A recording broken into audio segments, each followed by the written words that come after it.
First of all, thanks for the comment. And now let's look at that story in a light that you might not have heard of before. And if you have heard of this, well, that's great. But this is for those who haven't heard this story in a different light. First of all, there was no law at that time for them to transgress. All that Adam and Eve were told was not to eat of the tree of knowledge of good and evil, or they would die.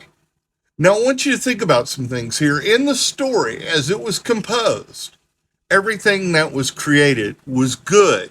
It was all good. I believe Adam and Eve had a knowledge of what is good, but they did not have a knowledge of what was evil. So what is evil in this context? What is the result of Adam and Eve disobeying the Creator to eat of that knowledge of evil?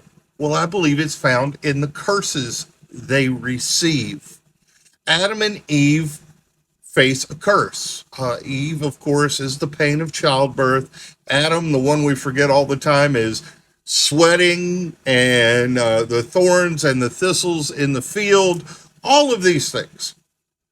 But I also think part of that curse that we see is found in what happens with Cain and Abel in that story of violence in my previous video.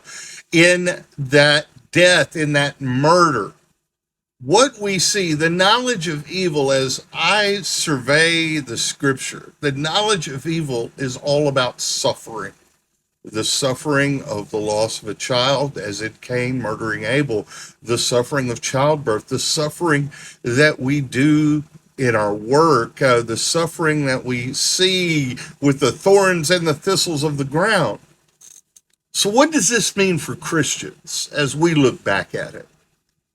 This means, in my view, where I'm coming from, and in this nonviolent view of Scripture that I'm approaching, is that Jesus takes on the suffering of the world.